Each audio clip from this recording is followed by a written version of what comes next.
Hello दोस्तों, कैसे हैं आप लोग। आज हम लोग इस वीडियो में करने वाले हैं वेक्टर के very very important objective questions. चलिए शुरुआत करते हैं। क्वेश्चन नंबर फर्स्ट देखिए। क्वेश्चन नंबर फर्स्ट है आपका कि अगर ए डॉट बी जीरो है तो आपको बताना है कि निम्न में से कौन सा सही होगा। तो देखिए ये आपको नोट में फॉर्मूला में बताया गया है। बड़ा सिंपल सा सवाल है कि अगर ए डॉट बी जीरो रहता है ना तो ए और बी आपस में क्या होता है, परपेंडिकुलर होता है। याद कर लेना एकदम।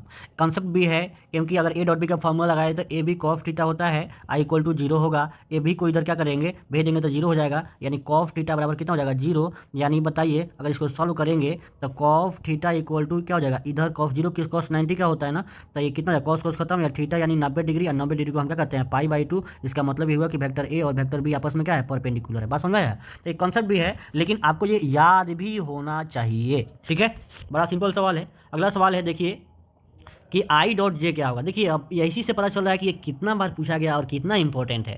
ठीक है ना। तो आई डॉट जे क्या होगा, तो मैं इसका कंसेप्ट मैं बताता हूँ। देखिएगा, मैंने जब फॉर्मूला पढ़ाया था आपको, पिछला लेक्चर देख लीजिएगा। आई डॉट आई, ये जे डॉट जे और के डॉट के क्या होता है, ये बिल्कुल ये क्या आपको याद रखना चाहिए, वन होता है। ठीक है ना। आखिर ये वन क्यों होता है, तो देखिएगा ये मैंने कहा था, ये आपका आई ए डॉट बी का फॉर्मूला होता है मैग्नीट्यूड ऑफ ए, मतलब आई आई ये कॉस। अब ये दोनों आई ही है, मतलब दोनों एक्स एक्सिस ही है, तो इसका मतलब एंगल तो जीरो डिग्री है ना, तो कॉस जीरो डिग्री हो जाएगा। I magnitude of I one, magnitude of I one, cos zero का मतलब वन, तो सॉल्व करेंगे तो कितना होगा, वन। इसी प्रकार से अब ध्यान से सुनिए। देखिए इधर मान लेते हैं ये आई कैप हो जाएगा, और इधर क्या हो जाएगा, ये जे कैप हो जाएगा। और दोनों के बीच में एंगल कितना है भाई, 90 डिग्री है। दोनों के बीच में एंगल कितना है, 90 डिग्री है। तो जब 90 डिग्री होता है तो बताइए ए डॉट बी का वैल्यू कितना होता है, जीरो। यानी आई और जे ये दो एक्सिस अलग अलग है, डॉट कितना हो जाएगा, जीरो हो जाएगा। इसका मतलब आपको याद रखना है कि अगर डॉट प्रोडक्ट में अगर डिफरेंट डिफरेंट आए, जैसे के इंटू आई आ जाए, ठीक है ना, आपका जे इंटू के आ जाए, तो वैल्यू कितना हो जाएगा, इसका जीरो हो जाएगा। तो बहुत अच्छा सवाल है, कंसेप्ट ध्यान रखिएगा तो बिल्कुल आपका ये आंसर जरूर सही आएगा। ठीक है ना। चलिए आगे बढ़ते हैं अब।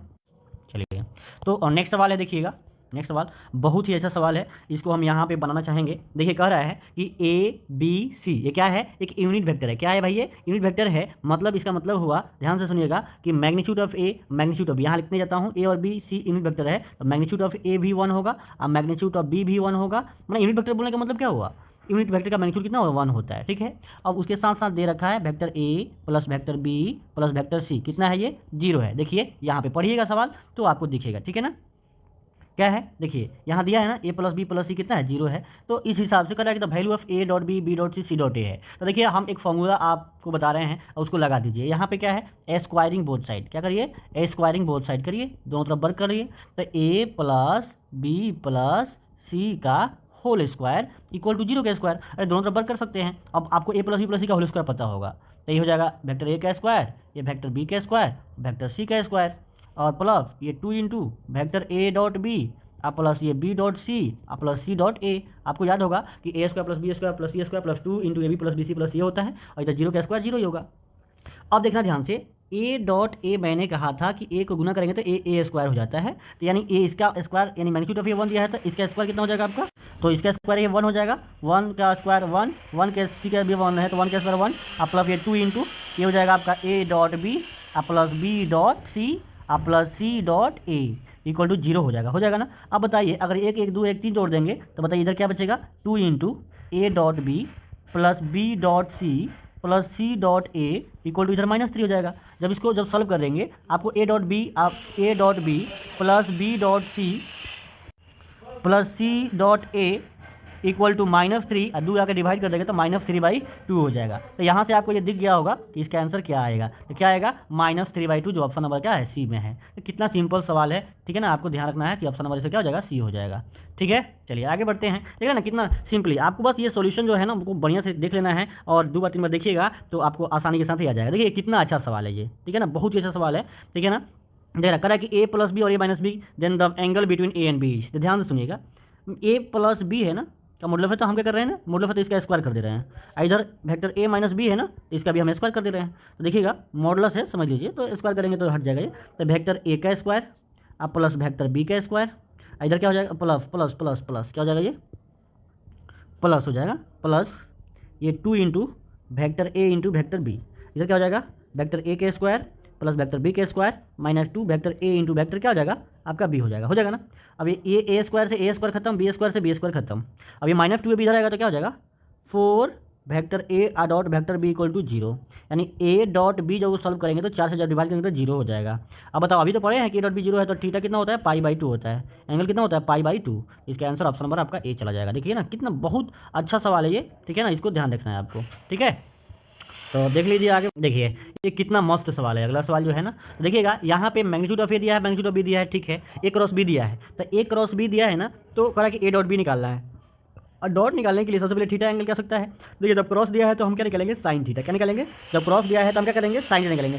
साइन थीटा का फॉर्मूला क्या होता है, vector A cross vector B का मैग्नीट्यूड बटा वेक्टर ए का मैग्नीट्यूड अब वेक्टर बी का मैग्नीट्यूड होता है ना। अब ये देखिए ना, sine theta equal to vector A cross B का मान कितना दिया हुआ है, 35। कितना दिया हुआ है, 35। अब वेक्टर ए कितना दिया हुआ है, √26। क्या दिया है, √26। ये दिया कितना, 7। एक बात यहाँ ध्यान से सुनो, तो जो साइन थीटा का मान कितना आ गया, ये 7 × 5 = 35। तो साइन थीटा का मान कितना आ गया, ये 5 से बटा √26 आ गया ना। अब देखना, कॉस थीटा डॉट में तो कॉस निकलता है, तो कॉस थीटा का मान हम निकाल देंगे कैसे, तो √1 - sin स्क्वायर थीटा, ये तुम जानते होगे। तो ये हो जाएगा √1 - साइन का मान कितना है, 5। ये हो जाएगा 5 का स्क्वायर करना 25, ये हो जाएगा 26। तो हो जाएगा, बताइए कितना, ये 26 में से घटा देंगे 25, तो कितना हो जाएगा बताओ तो, यानी ये 26 - 25 बटा 26, तो हो जाएगा आपका कितना, तो 1 बटा का √26 कितना हो जाएगा, 1 बटा √26। ये क्या हो गया, कॉस थीटा का वैल्यू निकल के आ गया। आपको निकालना क्या है, ए डॉट बी। आपको निकालना क्या है, ए डॉट बी। तो ए डॉट बी का फॉर्मूला पता है, magnitude of A, magnitude of B और एक कॉस थीटा, सबका वैल्यू मिल गया। ये है मैग्नीट्यूड ऑफ ए कितना दिया हुआ है, देखना ध्यान से, √26। क्या दिया है, √26। बी कितना दिया हुआ है, 7। कॉस थीटा का मान कितना दिया हुआ है, कॉस थीटा का मान आ गया है 1 बटा √26, ठीक है ना। 26 कट जाएगा, तो आंसर कितना आएगा आपका 7। तो देखिए ऑप्शन है कि नहीं है, देखिए कितना अच्छा सवाल है ये, ठीक है ना। तो समझ में आया ना। तो देखिए ये सवाल को आप आराम से एकदम बढ़िया से भगा भगा देख लीजिएगा और इसको नोट जरूर करिएगा इस सवाल को, ठीक है ना। बड़ा मस्त सवाल है, कॉन्सेप्ट समझिएगा, 2 बार 3 बार देखिएगा तो अपने आप बुझा जाएगा। अब देखिएगा यहाँ पे स्केलर ट्रिपल प्रोडक्ट ए, ये स्केलर ट्रिपल प्रोडक्ट अगर मैं बता दूँ ABC रहता है ना, ध्यान से समझना, तो इसका स्केलर ट्रिपल प्रोडक्ट का फॉर्मूला होता है ये B/C होता है ना। तो यहाँ इसका अगर तोड़ेंगे तो वेक्टर ए और डॉट यहाँ होगा B×C, तो दोनों सब तो ए है, A×A होता है क्या, 0।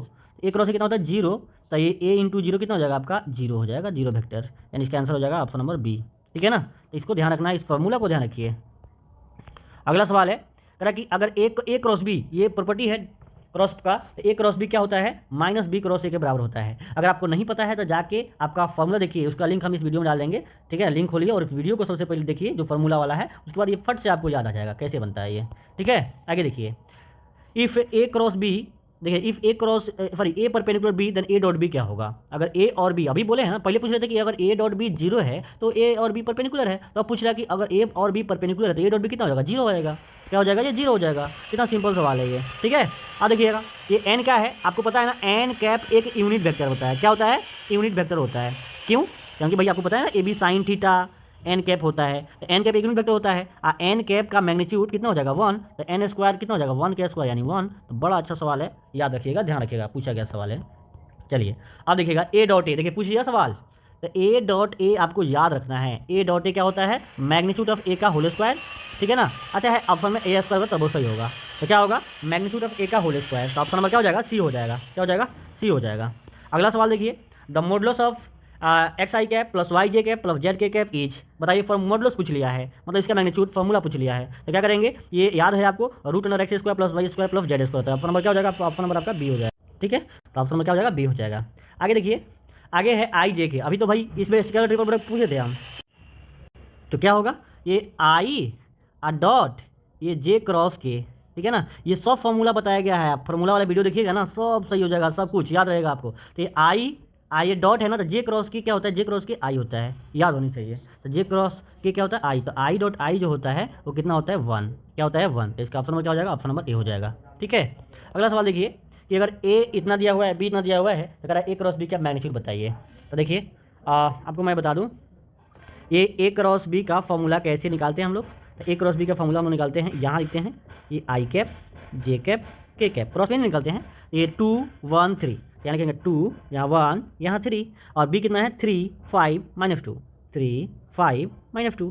अब इसको पहले सॉल्व करिए। तो ये सॉल्व जब करिएगा तो ये आई इंटू इसको छोड़िएगा, इसको छोड़िएगा तो होगा ये -2 -15, -2 -15 माइनस जे कैप, इसको छोड़ेंगे इसको छोड़ेंगे तो -4 3 त्रिका -9, ठीक है ना। अब देखिए उसके बाद में ये प्लस के कैप, इसको छोड़ेंगे इसको छोड़ेंगे तो 2 × 10 -3, 10 -3, यानी जब यहाँ देखिएगा जब इसको सॉल्व करेंगे ना तो क्या हो जाएगा, ये आई इंटू 15 × 2 -17, तो -17 हो जाएगा, ये 9 4 13, तो -13 तो +13 हो जाएगा, 13 जे कैप, हो जाएगा 10 में से 3 गया, 10 में से 3 गया आपका 7, तो 7 के कैप, 7 के कैप हो गया। तो देखिएगा ये -17 आई कैप +13 जे कैप +7 के कैप होगा ना। अब देखिए यहाँ से अब ये A क्रॉस B निकला, आपको निकालना है मॉडुलस। A क्रॉस B का मॉडुलस निकालना है मतलब रूट अंडर निकालना पड़ेगा। -17 का स्क्वायर +13 का स्क्वायर +7 का स्क्वायर, 17 का स्क्वायर बताइए कितना होता है, ठीक है। 17 का स्क्वायर होता है 289, ठीक है। 13 का स्क्वायर होता है 169, 7 का स्क्वायर होता है 49, ठीक है ना। जोड़ेंगे तो 9 9 18 9 9 9 18 9 27, ठीक है ना। तो ऑप्शन देखिए तो 7 किस में अंदर है, 2 2 में 7, 3 3 में 7 है, चलिए जोड़ ही लेते हैं, ठीक है। अब देखिए फिर 8 6 8 6 14, 14 4 18, 18 2 20, ठीक है। और फिर ये 2 1 3 2 कितना हो जाएगा 5, कितना हो जाएगा ये, फिर ये 8 8 6 14 4 18 2 20, तो हो जाएगा आपका 5, 2 1 3 2 5, तो रूट अंडर 507 आंसर आएगा। देखिए रूट अंडर 507 ऑप्शन नंबर क्या हो जाएगा, डी हो जाएगा। तो बड़ा सिंपल है, सबसे पहले क्रॉस भी निकाल लीजिए, क्रॉस भी निकालने के बाद उसका मैग्नीट्यूड ले लीजिए, तो क्रॉस भी का मैग्नीट्यूड आ जाएगा। अब देखिए unit vector of the direction of the इतना, ये तो आप बना ही सकते हैं। यूनिट वेक्टर निकालना है तो सबसे पहले क्या करेंगे, देखो ऑब्जेक्टिव कैसे करते हैं इसको, आप सबसे पहले रूट अंडर निकाल दो, तो ये 5 का स्क्वायर प्लस -3 का स्क्वायर +2 का स्क्वायर, तो ये 25 +9 +4, तो ये हो जाएगा 9 4 13, 9 4 25 9 4 13 25 48, ठीक है ना।